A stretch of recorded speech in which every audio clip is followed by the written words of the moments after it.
Shalom, salutations du Brésil. Nous sommes des chrétiens qui observent le sabbat. Nous ne mangeons pas de viande de porc, ni rien de ce que la loi de Dieu selon la Torah interdit. Nous aimons le Créateur et c'est pour cette raison que nous cherchons à respecter ses commandements. Je porte le voile de modestie.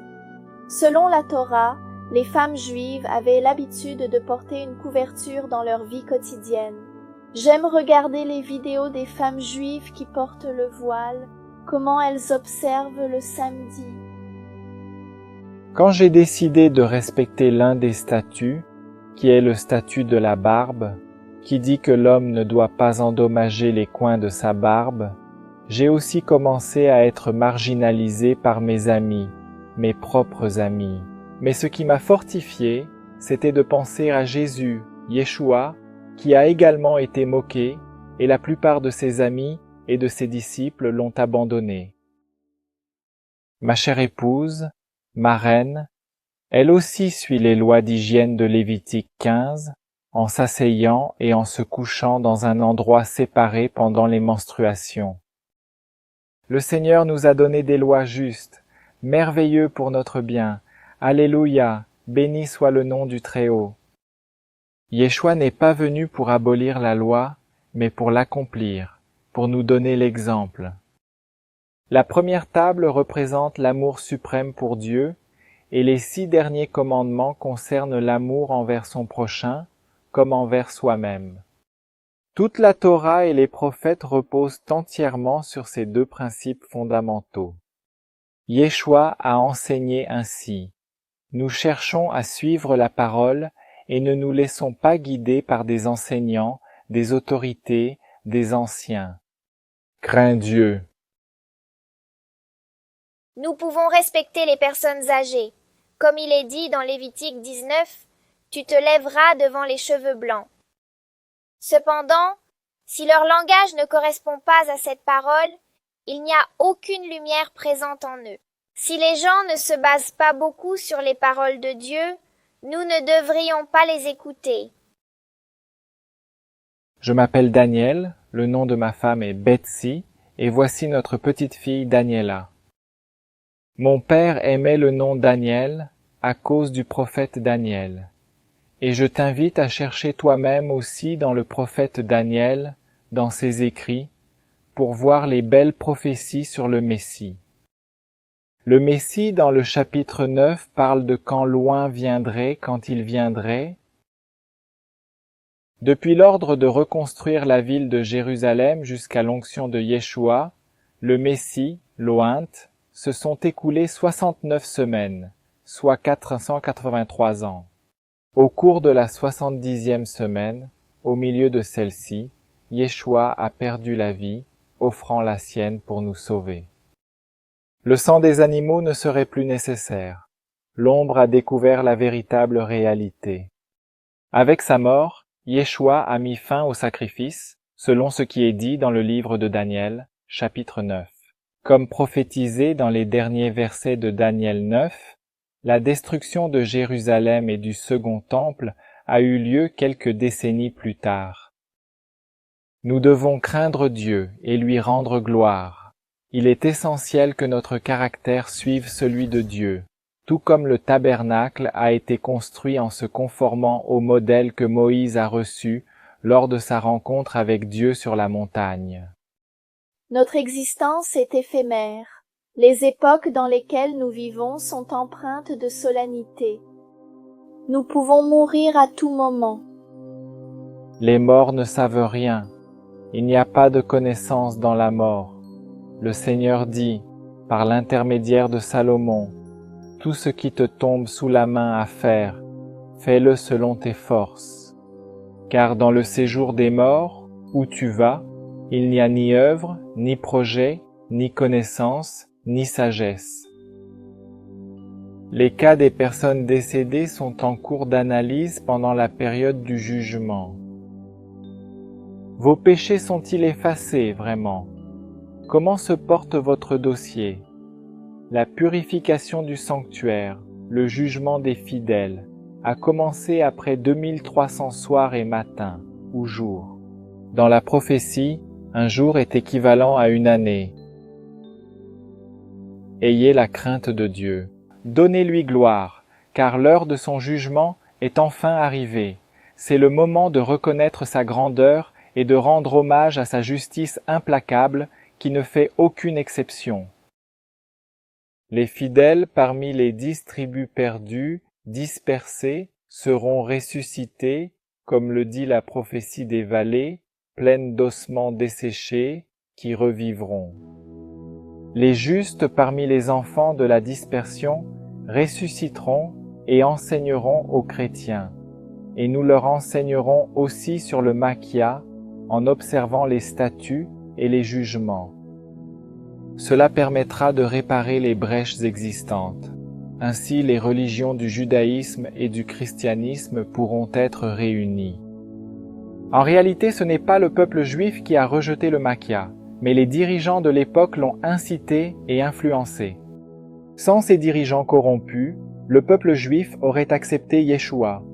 Les chrétiens vont révéler qui est le maquia aux tribus d'Israël et nous enseigner à observer correctement les statuts et les jugements, ainsi qu'à célébrer la fête des tabernacles, Betsy. On a déjà fêté l'année dernière, non, Dani?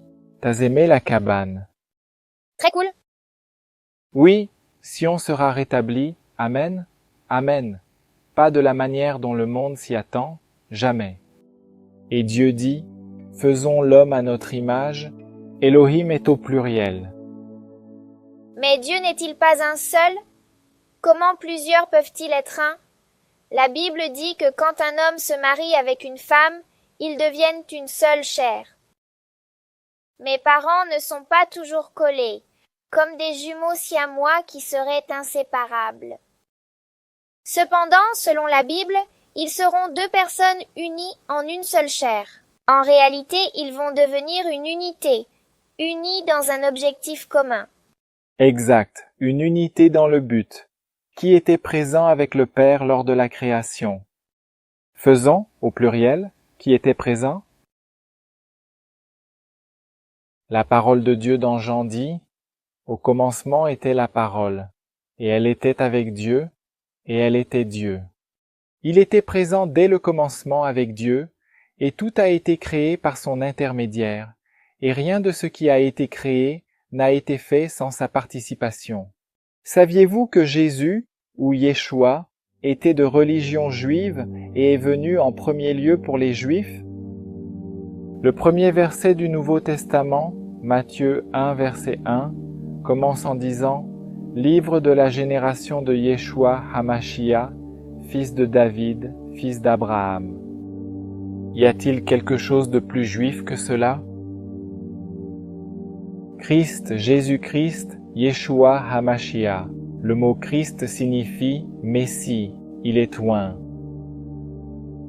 C'est le mot grec pour oint, c'est-à-dire makia. Il était avec le Père depuis le commencement. Il dit, avant qu'Abraham existe, je suis. En réalité, il était l'ange que Dieu a envoyé pour aller devant Israël, afin de les guider et de les protéger. Alors adorez celui qui a créé le ciel, la terre, la mer, les sources d'eau et tout ce qui s'y trouve. Toutes choses ont été faites par Yeshua, et sans lui, rien de ce qui a été fait ne s'est fait. Adorez-le, car il est une unité avec le Père. Il a créé le ciel, la terre et la mer et les sources d'eau. Quand vous acceptez Yeshua Hamashia, vous êtes immergé dans l'eau, symbolisant une nouvelle naissance. L'homme vieux meurt, égoïste, impur, et une nouvelle personne naît. La larve meurt et se transforme en chrysalide, puis le papillon émerge et prend son envol. Yeshua est né miraculeusement d'une vierge et son lieu de naissance est Bethléem. Il est issu du tronc de Jessé. Il est arrivé avant que le sceptre ne soit retiré de Juda. Yeshua était le fils de Joseph, également connu sous le nom de Ben Yosef. Il a été appelé d'Égypte. Il a été précédé par quelqu'un dans l'esprit et la puissance d'Élie, comme cela a été prédit dans le livre prophétique de Malachie. Notre Sauveur a été trahi pour 30 pièces d'argent. Il a été élevé sur la croix, comme le serpent a été élevé dans le désert. Ses mains et pieds ont été transpercés, et on lui a donné du vinaigre ou du fiel alors qu'il était sur la croix. Il a été blessé dans la maison de ses amis, pour qui il est venu donner sa vie. Aucun os n'a été brisé en mourant, il a été ressuscité après 3 jours. Ton corps n'a pas connu la décomposition. Lorsqu'il est monté au ciel, le Père lui a dit, « Assieds-toi à ma droite, jusqu'à ce que je mette tes ennemis sous tes pieds, et que tu sois élevé au-dessus de tous. » À quel ange Dieu a-t-il jamais dit, « Assieds-toi à ma droite » ? Dans les grottes de Qumran, les chercheurs ont découvert les manuscrits les plus anciens, parmi lesquels se trouvait le rouleau d'Isaïe. On a vu que c'est similaire à Ésaïe dans la Tanakh. Il y a des variations dans le texte, mais ça n'affecte pas l'idée de chaque verset. Il y a aussi une mention de Ésaïe 53 qui se trouve dans ce contexte. Certains pourraient dire que cela parle non du Messie, mais d'Israël en entier, car dans certains chapitres précédents, Israël est mentionné comme serviteur de Dieu. Mais ici, dans ce chapitre 53, il parle d'une personne réelle, concrète, de chair et d'os. Par exemple, il est dit là dans l'une des passages, l'un des versets, qu'il était méprisé et le plus indigne parmi les hommes, non parmi les peuples. Comme celui devant qui on détourne le visage, méprisé, nous ne l'avons pas pris en considération, méprisé, abandonné, homme de douleur, familier avec la souffrance, visage détourne, pas estimé, fait référence à la personne, et on a mis sa tombe avec les méchants. Sépulture pour un peuple, sépulture pour une personne, le serviteur souffrant. Nous laisserons ici ce lien vers le Nouveau Testament pour que vous puissiez le lire par vous-même et évaluer si Yeshua n'est pas magique. Commencez avec le livre de Matthieu. Écrit pour les Juifs, il y a aussi le livre des Hébreux.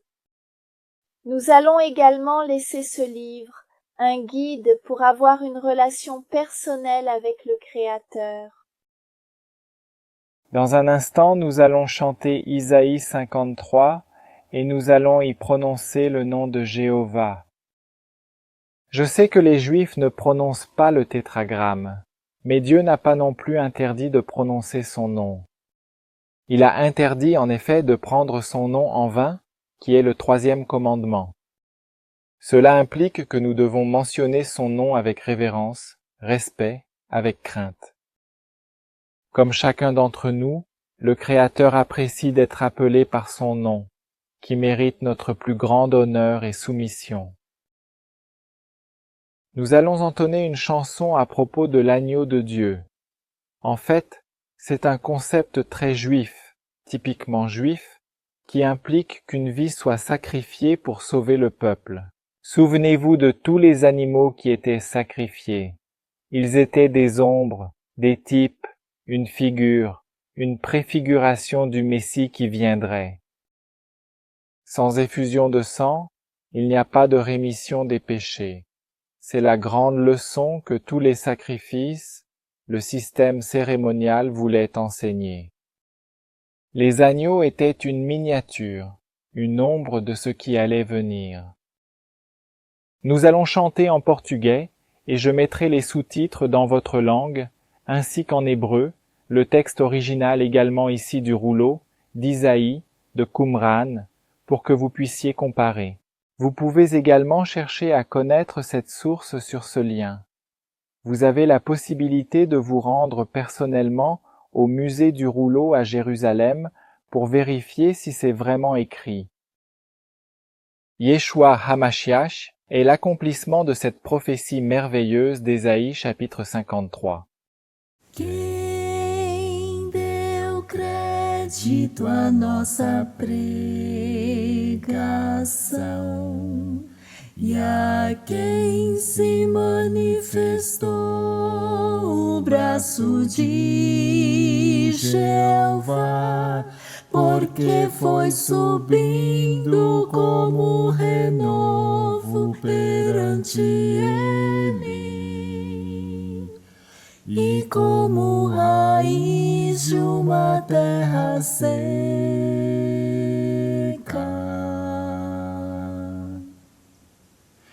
Não tinha parecer nem formosura,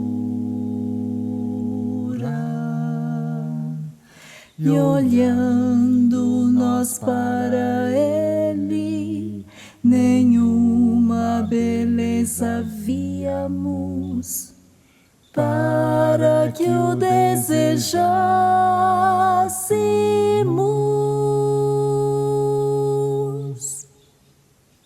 Era desprezado e o mais indigno entre os homens, homem de dores, experimentado nos trabalhos,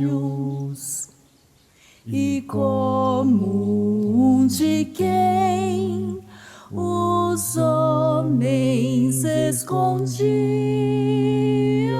o rosto, era desprezado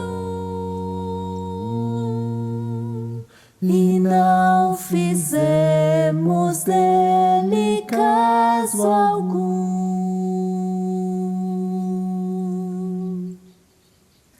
Verdadeiramente ele tomou sobre si as nossas enfermidades e as nossas dores levou sobre si, e nós o reputamos por aflito, ferido de Deus e oprimido, mas ele foi ferido pelas nossas transgressões e moído pelas nossas iniquidades. O castigo que nos traz a paz estava sobre ele, e pelas suas pisaduras fomos sarados.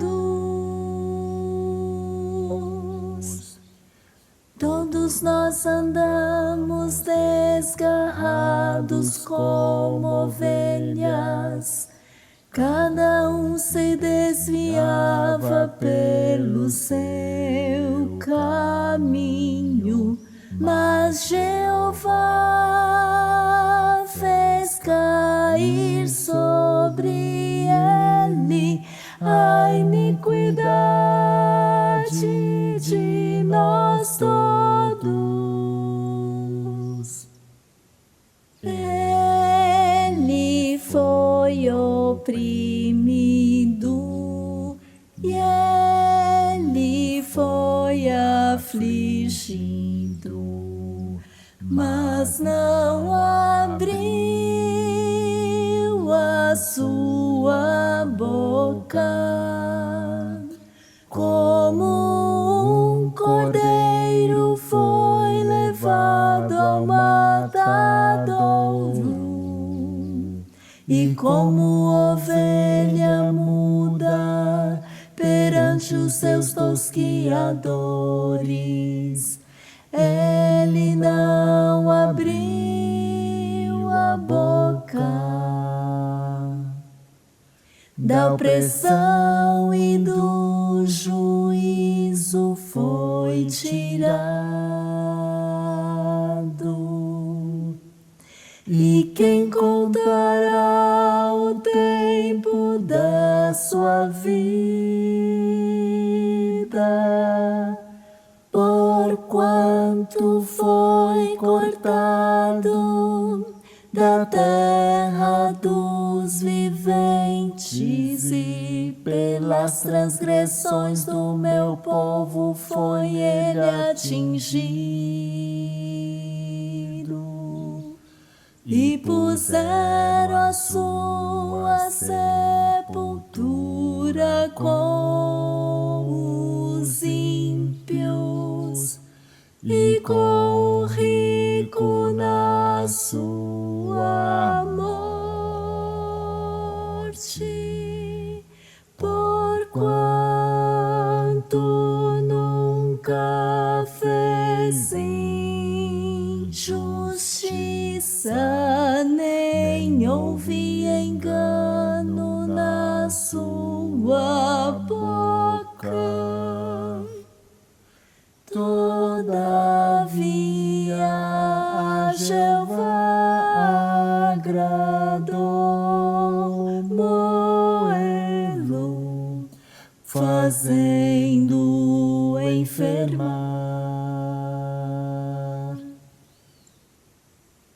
Quando a sua alma se puser por expiação do pecado,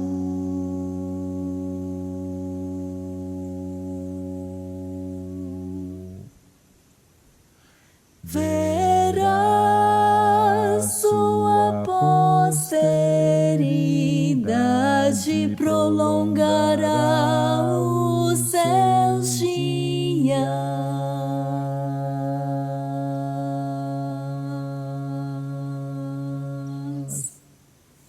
E o bom prazer de Jeová prosperará na sua mão.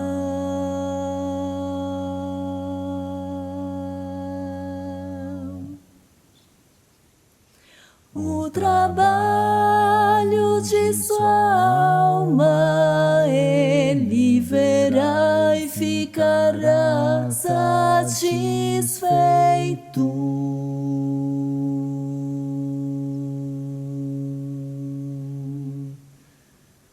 Com seu conhecimento, o meu servo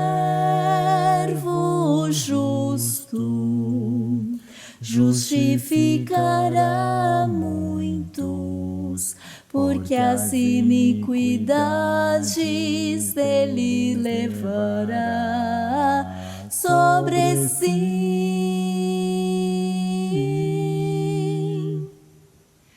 Pelo que lhe darei a parte de muitos,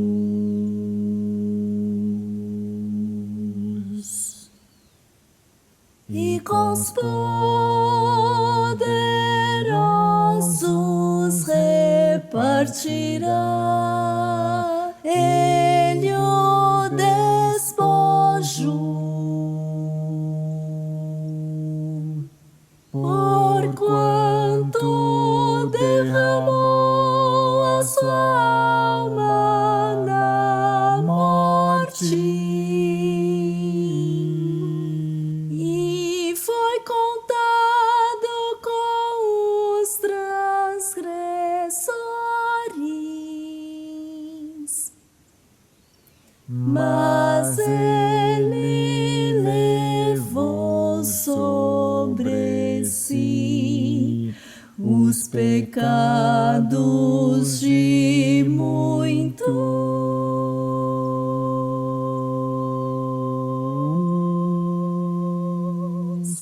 e pelos transgressores intercede.